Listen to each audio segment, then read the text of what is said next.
E a gente vai conversar sobre um problema comum que afeta milhões de pessoas em todo o mundo. Prisão de ventre. Você já percebeu como o intestino tem o poder de influenciar não só o nosso corpo, mas também o nosso humor, as nossas emoções? Quando ele não funciona bem, tudo parece sair do ritmo, você fica até enfesada. Muita verdade. Sabia que a constipação intestinal pode provocar, como a Abi falou, irritabilidade e até afeta a nossa disposição no dia a dia? Quando o intestino está desequilibrado, o corpo inteiro sente. E ao contrário do que muita gente pensa, não existe uma regra única, tá? O que é normal para uma pessoa, pode não ser para outra. Somos únicos. Então vamos entender o que pode causar a prisão de ventre, quais são os sinais de alerta e, claro, como é que a gente previne esse problema. Quem nos explica o assunto é a médica funcional integrativa, a doutora Isabel Esperança. Seja bem-vinda, doutora lindíssima!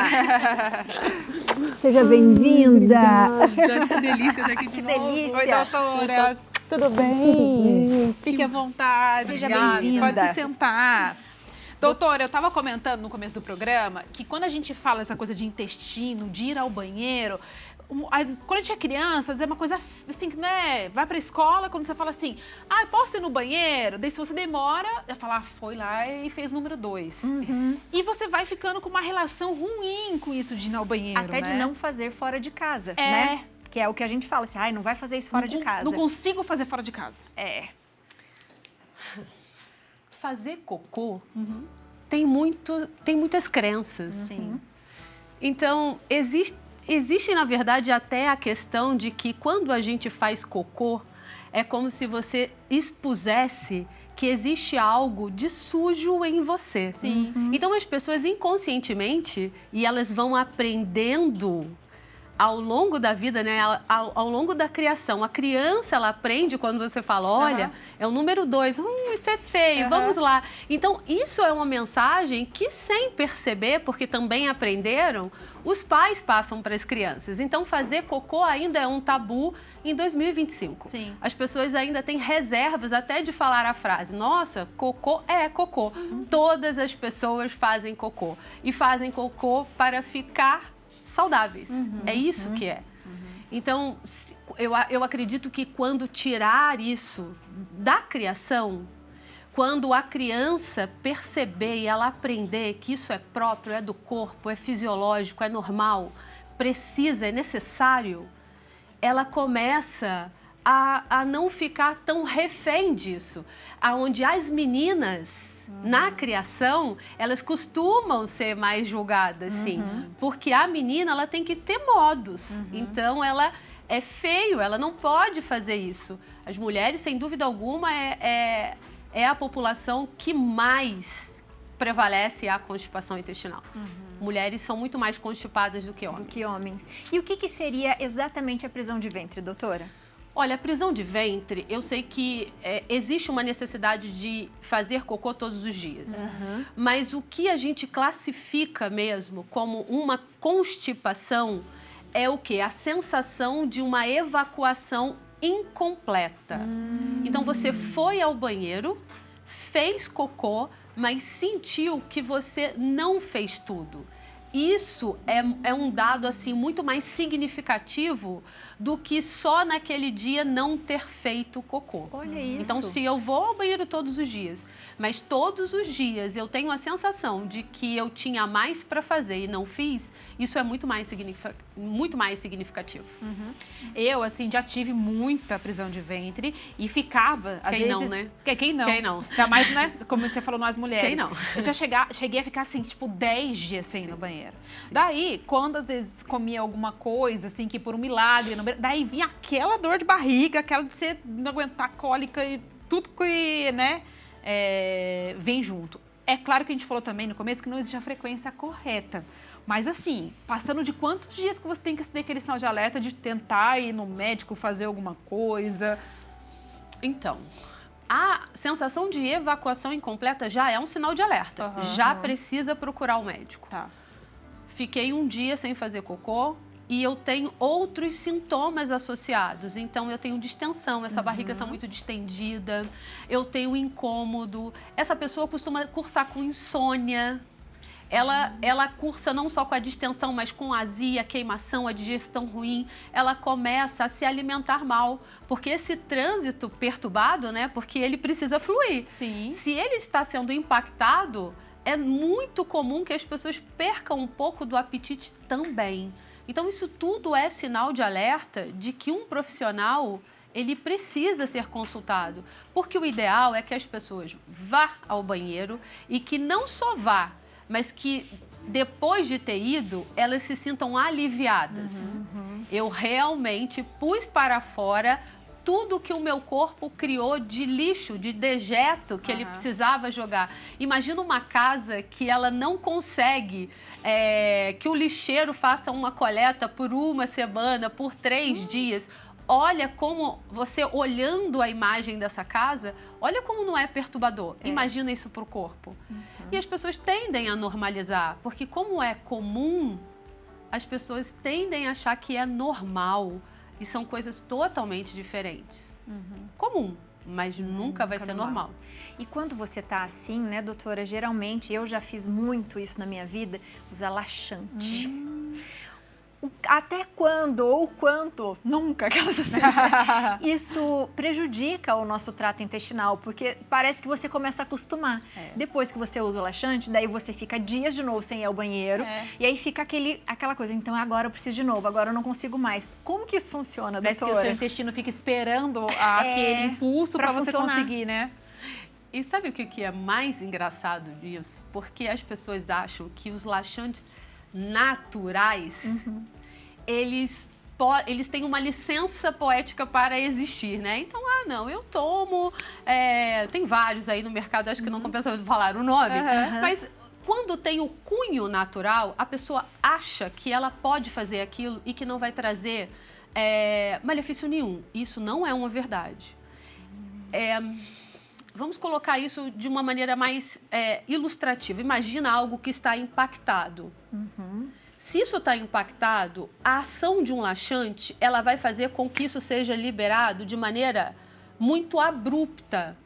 Claro que quando você for ao banheiro, fez o cocô, a pessoa vai se sentir aliviada. Nossa, melhorei. Mas os efeitos que são criados para que você tenha aquela vontade de fazer cocô quase que imediata, isso traz um malefício. E o que é pior, isso desregula o terreno do intestino, fazendo com que você realmente, da próxima vez, tenha mais necessidade. Então, você tem uma desregulação nos bichos que moram na microbiota. Cada vez que você faz uso de mais laxante, você tem uma desregulação no movimento que esse intestino tem que fazer, que é o que você disse, Gabi. Antes eu ficava muito constipada e aí eu melhorava um pouquinho a minha alimentação. Às vezes, dependendo do que você fazia ou das estratégias que você tinha um aumento dessa peristalse muito rápido e você acabava tendo o quê? A diarreia. O ideal é que esse fluxo ele seja contínuo, né? E que ele tenha um ritmo. Ele tem que ser ritmado. Não é, fiquei sem fazer cocô 10 dias e depois eu faço cocô uma semana direto. Entendeu? Morre de dor de barriga. Essa conta não fecha assim. Se você não está... Num polo é complicado e no outro é tão complicado quanto. Então você sai de um período desafiador e você vai para outro tão desafiador. A gente tem perguntinha, né? Tem. Vamos lá ver no nosso Instagram. O que tomar exatamente quando isso acontece, tipo de prisão de ventre? O ideal, tá? É que a gente tenha um fluxo, a gente tem que ter uma rotina. Então, a rotina, todo mundo sabe. A receita de bolo, as pessoas já sabem. Sim. Elas precisam ingerir água, porque esse cocô, ele tem que ser um cocô que está embebido de líquido, né? Se eu não tenho líquido, eu não vou fazer um bolo fecal ideal.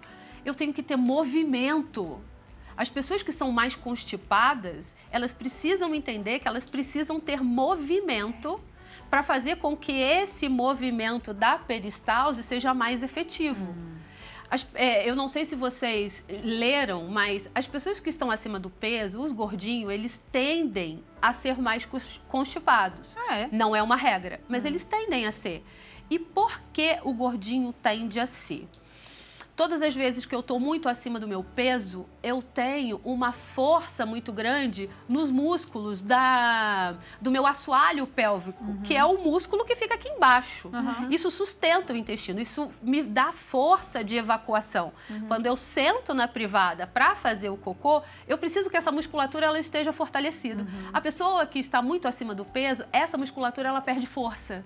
Então, ela tem vontade, ela senta para fazer o cocô, mas quase sempre ela não consegue fazer. Ela não consegue fazer com que esse bolo seja eliminado porque ela não consegue fazer o movimento. Olha isso. Então, assim, o que exatamente quando isso acontece é óbvio, igual você falou, 10 dias sem evacuar. Eu preciso fazer o quê? Eu preciso fazer esse cocô. Então, o ideal é que se faça, sim, uma estratégia rápida, mas que não tenha nessa estratégia uma tábua de salvação. Ela não será. O que costuma ser mais gentil para o corpo é o tão famoso sal amargo, o chamado sulfato de magnésio. O magnésio é um mineral, o corpo precisa desse mineral e quando feito de uma dosagem maior, o que acaba acontecendo é a vontade de fazer o cocô. Então, você acaba tendo uma diarreia. E probióticos nesse caso? Porque eu já tive alguns momentos da minha vida que ia no médico com o intestino preso e tal, e eles falavam, toma probiótico. E daí receitava probiótico para melhorar a flora intestinal. Vale nesses casos ou não? Depende. O probiótico, ele sempre vai ser uma estratégia maravilhosa, porque qual é a finalidade? Você planta nesse intestino um bicho que o intestino naquele momento está tendo dificuldade, porque a gente sabe quais espécies estão em algumas questões. Quando eu tenho uma constipação, eu tenho déficit de alguns bichos, então eu vou lá e planto eles. Mas que pessoa é essa? Como é essa alimentação? O quanto inflamada está essa pessoa para tomar o probiótico? Para quê? Para ela não achar que tomou o probiótico e ela se sentiu pior. Porque pode acontecer. Essa pessoa pode ficar mais distendida, ela pode ter mais gases, ela pode ter mais incômodo, não porque o probiótico é ruim, e sim porque naquele momento que ela está fazendo o uso, o corpo dela não está preparado para tomar. Mais uma perguntinha do meu menino.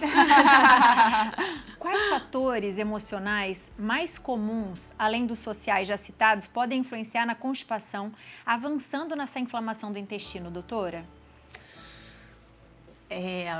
Isso é bem polêmico, tá? Mas emoções, elas sempre vão desregular o corpo. Em especial o intestino, também chamado de segundo cérebro, né? Existe uma comunicação muito grande de intestino e cérebro através de um nervo, aonde o intestino, manda mais estímulo para o cérebro do que o contrário. As pessoas que estão emocionalmente desequilibradas por tentarem controlar a vida e as pessoas, elas costumam ser mais constipadas. Eu sei que isso, muitas das vezes, não é ensinado e nem falado dentro de consultas. Social é o que eu falei. A receita do bolo as pessoas sabem. Essa alimentação, ela tem que ser variada, ela tem que ser equilibrada. Eu tenho que tomar líquido, eu tenho que ter uma dieta rica em fibra, eu tenho que ter movimento. Mas e o que mais? Porque tem tantas pessoas que fazem tudo isso e elas vão falar assim, eu faço tudo isso, mas ainda assim o meu intestino é preso. E por que é preso? Porque essa pessoa é uma pessoa controladora. Olha isso, gente. Faz Tapa na sua cara agora, hein? Não é? Controladora. Ansiosa. Ansiosa, ela é... E é porque, assim, nós somos um misto de emoções. Nós somos muitas emoções, né? Sim.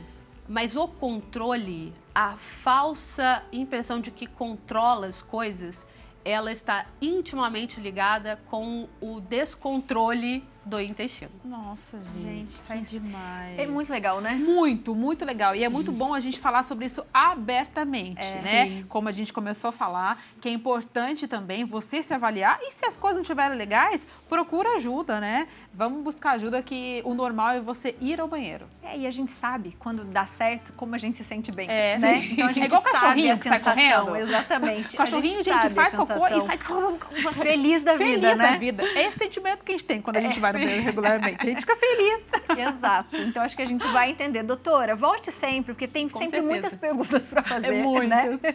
Com certeza. Seja sempre bem-vinda, viu? Obrigada, eu te agradeço. Obrigada, doutora. E, ó, Prazer. você de casa aproveita para comentar na foto da doutora, para fazer pergunta que ela responde para você depois, né? Com certeza. Ai, bom.